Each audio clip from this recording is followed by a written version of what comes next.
কিনা? আল্লাহর ভয় আমার আপনার ভিতরে নাই। হযরতে উসমান ইবনে আফফান জলিলুল কদর সাহাবী দুনিয়াতে থাকা অবস্থায় জান্নাতের সার্টিফিকেট পেয়েছে। কবরের পাশ দিয়ে যাইতো আর হাউমাউ করে কান্নাকাটি করত। অন্যান্য সাহাবারা জিগাইতো, ইয়া আমিরুল মুমিনিন, হে আমিরুল মুমিনিন, আপনি এত কান্নাকাটি করেন কেন? হযরত উসমান ইবনে আফফান রাদিয়াল্লাহু তাআলা আনহু বলে, ও আমার সাহাবারা রে,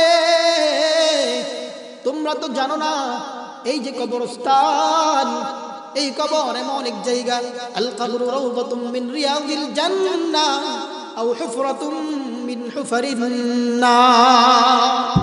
এই যে আমি কবর দেখে কান্নাকাটি করি, কবরের হালত তো তোমরা জানো না। এই কবর খুব ভয়াবহ এক অবস্থা। এই কবরে কে ধনী, কে গরিব, কে বড়, কে ছোট, হ্যাঁ, কে অট্টালিকার মালিক, কে রাসূলের প্রিয়, কে কি, এগুলা দেখার টাইম নাই। কবরে একমাত্র চলবে কি? আওয়াজ করে বলেন, আমল চলবে, আমল চলবে। অথচ আমার আপনার জিন্দেগিতে আমল নাই। আমল ছাড়া জিন্দগির কোনো দাম নাই। আমল সে জিন্দগি বনতি है, जन्नत भी जहन्नम भी। अमल से जिंदगी बनती है, जन्नत भी जहन्नम भी। ये खाके अपने फितरत में ना नारी है ना नूरी। আমলের দ্বারা জিন্দগি সুন্দর হবে ভাই। ও মুরব্বী বাজার, পর্দার অন্তরালের মা, আমল গুছান, আমল করেন। আমল যদি আমার আপনার ভিতরে না থাকে, তাহলে আমার জিন্দগির কোনো দাম নাই।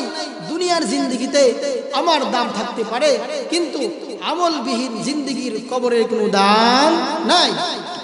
অথচ সাহাবায়ে কেরাম, এই যে ওমর ইবনুল খাত্তাব রাদিয়াল্লাহু তাআলা আনহুর কথা বললাম, উনি কত বড় একজন সাহাবী। বলা হয়, লাউ কানা বাদি নবিয়ান লাকানা উমর। যদি আল্লাহর হাবিবের পরে কোন নবী হইতো, তাহলে হযরত ওমর ফারুক রাদিয়াল্লাহু তাআলা আনহু হইতো। কত বড় সাহাবী, কত বড় সাহাবী। এরপরেও দেখেন তাদের ভিতরে আল্লাহর ভয় কি পরিমাণ ছিল। তারা দুনিয়াতে থাকা অবস্থায় জান্নাতের সার্টিফিকেট পেয়েছে। আমার আপনার অবস্থা কি? আমরা কি জান্নাতের সার্টিফিকেট কেউ পাইছি এখানে যারা আছি? না, কেউ বলতে পারবো না যে আমি জান্নাতে না জাহান্নামে। এরপর